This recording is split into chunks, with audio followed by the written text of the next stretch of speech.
Hi, everyone. Welcome to WION Live Broadcast, a co-production with A Voice of America, live from New York. I'm Susan Tehrani. Let's go straight into our first story, which is about the upcoming elections and the two main candidates. U.S. presidential candidates Joe Biden and Donald Trump both say that America needs a strong military. Biden says the U.S. military is strong today. Trump says Biden has weakened a U.S. military that Trump himself has rebuilt as president. VOA correspondent Scott Stern has the story. President Joe Biden told graduates of the U.S. Military Academy that America has never asked its military to do so many different things in so many different places all at once. Right now, American soldiers are supporting brave Ukrainians in their fight for freedom. Our soldiers are working around the clock to keep munitions and equipment moving by land, sea, and air. Those commitments include the Middle East. The U.S. Air Force has conducted food drops, delivering tens of thousands of meals to the people of Gaza. In the face of Iran's recent unprecedented attack on Israel, we brought partners together, including Arab nations, to repel the sustained assault. Donald Trump says Biden is leading America's military into a, quote, insanely dangerous situation. Our country has been totally humiliated, and we have a corrupt, compromised president, crooked Joe Biden, who is dragging us into World War III, and that's what's happening. Trump says Biden should not be risking war with Russia or China. In a campaign video, he promised to put the U.S. military behind a foreign policy that puts America's interests first. I will ask Europe to reimburse us for the cost of rebuilding the stockpiles sent to Ukraine, which they should be doing now, but Joe Biden is too weak and too disrespected to even ask. Biden says America's military is strengthening alliances and investing in deterrence. Defending our values by standing up to tyrants and safeguarding the peace by protecting freedom and openness. Thanks to the U.S. Armed Forces, we're doing what only America can do. As the indispensable nation, the world's only superpower, and the leading democracy in the world. The U.S. Defense Department says Army, Navy, and Air Force recruitment in fiscal year 2023 missed targets by more than 40,000 recruits. Trump says that's because many people do not want to serve in the U.S. military because of what he called Biden's, quote, woke policies and political purges. I will restore the proud culture and honor traditions of America's armed forces, and there will be no Marxism allowed, no communism allowed, and we'll get rid of the fascists. The U.S. military says there are several reasons for dropping recruitment, including a stronger economy, which gives younger people more options, and a greater mistrust of institutions among those in Generation Z, born between 1997 and 2012. Scott Stearns, VOA News.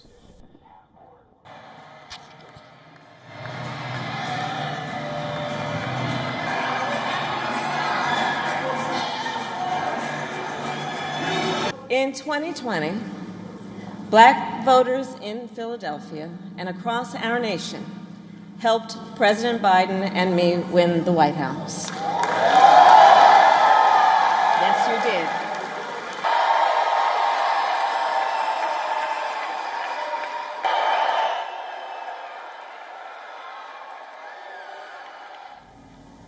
The White House described an Israeli airstrike on a refugee camp in Rafah as, quote, heartbreaking, but it made no move to limit military assistance to Israel or shift its policies supporting the country's right to conduct operations in Gaza.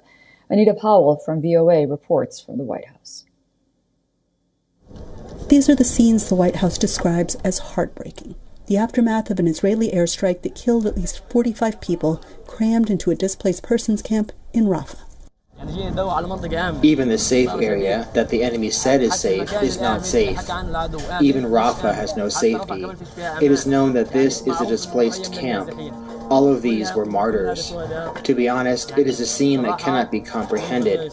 Last night was very difficult.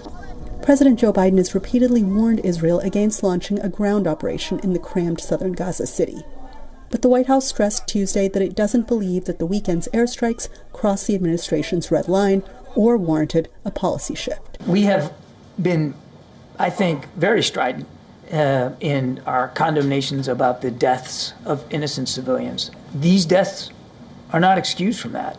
But we have to understand what happened here. There's going to be an investigation. They've already said it was a tragic mistake. They're looking into it. They have been able to investigate themselves and hold people accountable in the past. We'll see what they do here. Israel's military said it was investigating the incident. In a war of such scope and intensity, difficult incidents also occur. Some of the incidents, like last night's incident in Rafah, are very difficult. The details of yesterday's event are still under review, and we are committed to seeing it through to its conclusion. The IDF regrets any harm to uninvolved civilians during the war. But the militant group Hamas, which sparked this conflict with its October 7th attack on Israel, was quick to lay blame. We hold the American administration and its President Biden personally fully responsible for this ugly massacre against the displaced in Rafah and for all the crimes by the occupation in the Gaza Strip. And that is through continuing to provide political and military cover for the occupation and continuing to supply it with military equipment, bombs and ammunition that killed dozens, if not hundreds of children, women and civilians daily. Israel's action in Gaza, which has led to the deaths of more than 35,000 people, according to the Hamas-run Gaza Health Ministry, has been condemned by several U.S. allies. Humanitarian agencies, including the United Nations Refugee Agency in Gaza, are demanding a ceasefire. As investigators try to untangle what happened in Rafah, analysts say the Biden administration is under major pressure. While they are facing a lot of blowback from the left flank of their parties, they also don't want to alienate centrist voters and pro-Israel Democrats. And so the Biden administration has sort of been caught in between here, and that makes the politics of this all very tricky for the Biden administration to navigate. While the powers that be figure this out and the conflict drags on, these are the people paying the price. Anita Powell, VOA News, the White House.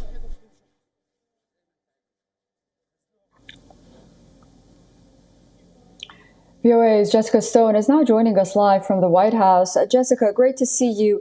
This investigation that's into the attacks on Rafah, where does it stand at this point? And is Washington playing a role?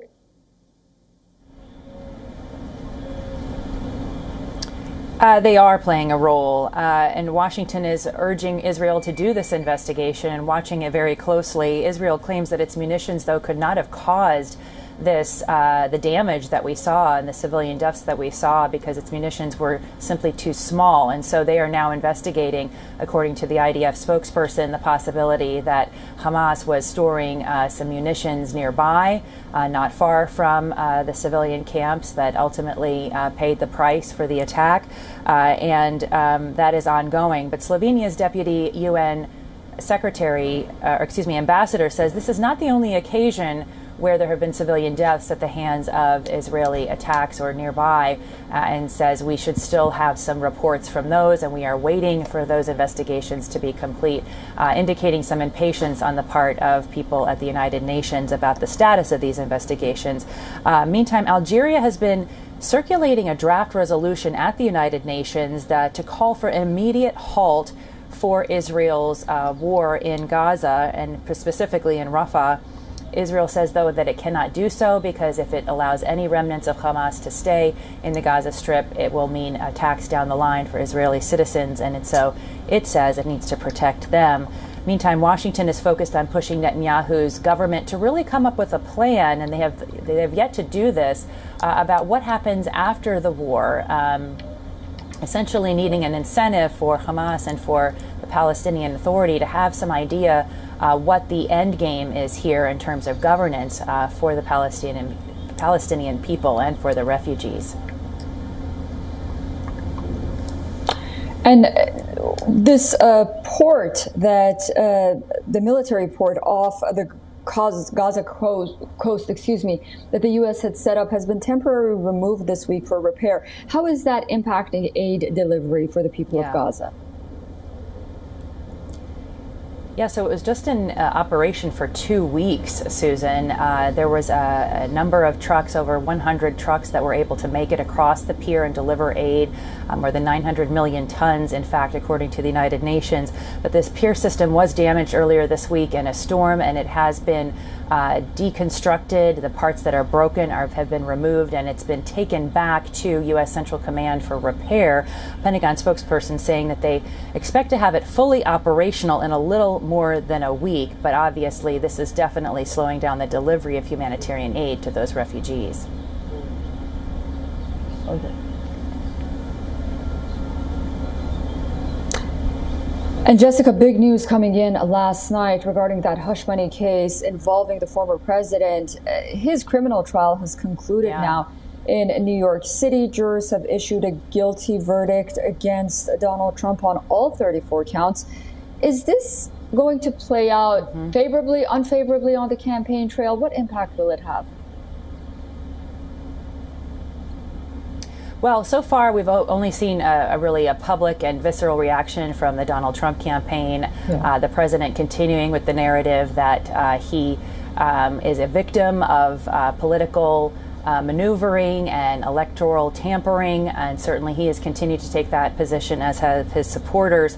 He is portraying himself as that. But meantime, here at the White House, President Biden is still in Delaware, and we will not see him make any public appearances until later this afternoon, and that is the only opportunity we will have to see him speak publicly or get a question publicly about this. The Biden campaign has ramped up a little bit of its rhetoric with respect to the president, former President Trump's trial and the results. They have said that no one is above the law by statement, and Robert De Niro, the American actor famous for Goodfellas and The Godfather, he made some statements outside the courthouse this week. He is also narrating a campaign commercial on behalf of the Biden campaign, in which he too is basically saying that to reelect Donald Trump would be to reelect a dictator, and that there's no secret about that. So we've had some around the edges statements, but no public statement yet from the sitting president about his opponent in this year's presidential election now being a convicted felon who will have a sentencing just 4 days before the Republican National Convention takes place here in the United States, giving him the nomination, the official nomination, to be the Republican nominee for president. And of course, U.S. law does not prevent him from taking office, from him continuing to run. It does do one thing, though, to curtail his activities with respect to voting, and that is that a sitting president who is also a convicted felon cannot vote. So we will not be able to see Donald Trump vote for himself this go round. Susan? Oh, that's very interesting. We had an extraordinary report by your colleague Scott Stearns about the U.S. military. I just want to wrap up with this about President Biden. He ran a campaign to end the so-called forever wars in 2020, but he's now supporting two conflicts in Ukraine as well as the Middle East. So how is that playing out on the campaign trail? Yeah, it's a tricky needle to thread, so to speak, for President Biden, because the Biden campaign has really taken to focusing on domestic policy, specifically the economy, health care, taking care of student loans for students, abortion rights, which are a very mobilizing issue for many American voters. But they are not focusing on foreign policy issues, despite supporting additional aid going to both Ukraine and to Gaza and even to Taiwan.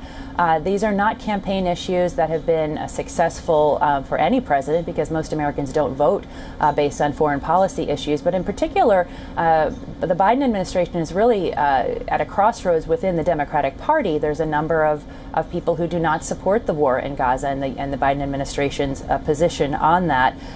He is using the narrative that he is defending democracy, both to counter Donald Trump's campaign, arguing that he is not a defender of democracy, and also justifying his own increase of aid to these parts of the world and to the war efforts there. But a Reuters Ipsos poll early May says 32% of Americans approve of the Biden handling of the war in Gaza, and 44% of those are Democrats. We also know that Joe Biden has an overall approval rating in May, according to a Reuters Ipsos poll. It's the lowest that it's been in 2 years, and much of the American population does say that it is going to vote based on the economy, and the perception is, not necessarily the reality, that the economy is not in a good place here in the United States.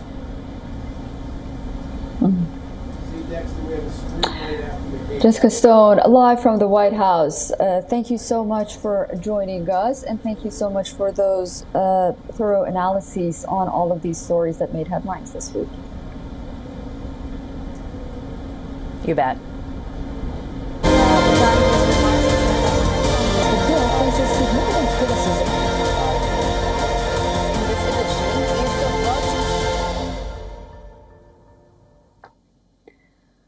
Donald Trump is convicted of falsifying documents to cover up a payment to silence a porn star ahead of the 2016 election. Our next report explores how the verdict plunges the U.S. into uncharted territory ahead of the presidential election on November 5th.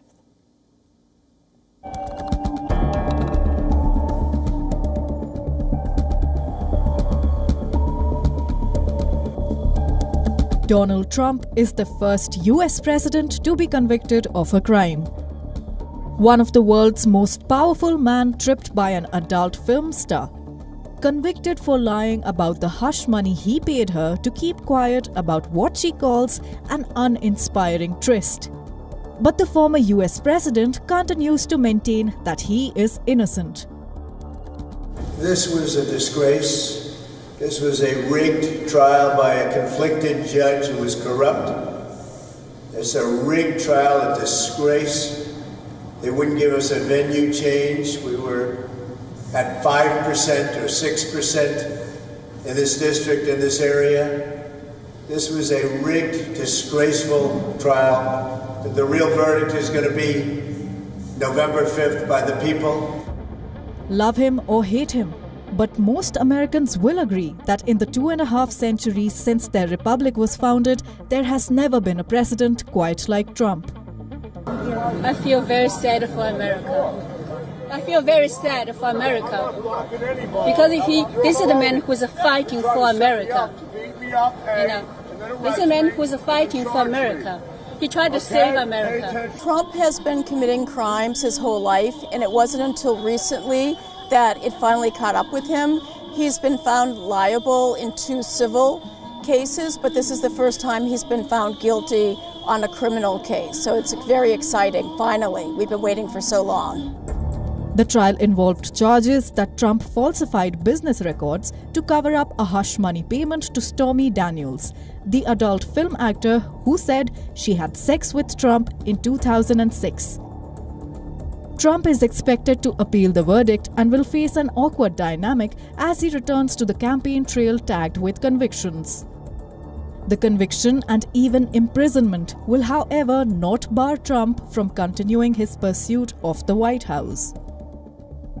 The 2024 election was going to be very close, and what that means is that nearly anything could be pivotal, could change just enough votes to make a difference in the outcome. And something like this, these 34 convictions, this could be the thing that is pivotal in this election that we think is going to be extremely close. Trump will be sentenced on July 11th. The case is, however, regarded as the least consequential of the 4 criminal prosecutions that still await Trump. Bureau Report WION, World is One. All right, moving on. With growing global condemnation over Israel's war in Gaza and the United States of America's continued support for Israel, a former senior U.S. official has said that the U.S. State Department falsified a report absolving Israel of responsibility for blocking humanitarian aid flow into Gaza. The statement was made by Stacey Gilbert, who served as a senior civil military advisor in the State Department's Bureau of Migration and had resigned last week over Biden administration's Gaza policies. She accused the department of falsifying critical information in the report that was published last month.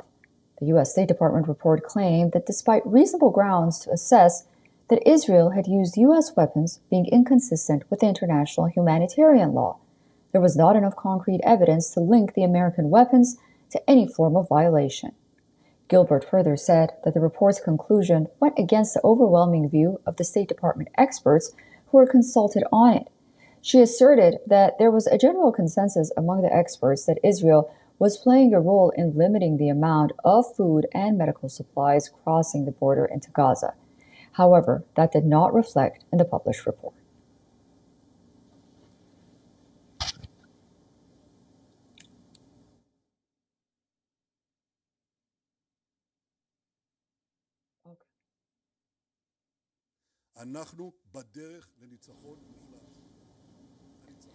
Let's shift our focus to the developments in the latest lawsuit against Elon Musk. The U.S. Securities and Exchange Commission, SEC, is investigating Musk's 2022 purchase of the social media site formerly known as Twitter.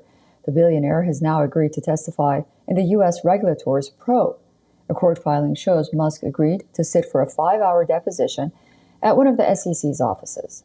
Musk dropped his plan to appeal a court decision, forcing him to comply with a government subpoena. Musk had already testified twice in the investigation, but regulators have more questions. The regulator is seeking information about Musk's purchase of Twitter stock in early 2022. The SEC is also investigating the statements Musk made about his investments before his $44 billion purchase of the platform. A shareholder lawsuit from 2022 says the billionaire allegedly sought advice from a Morgan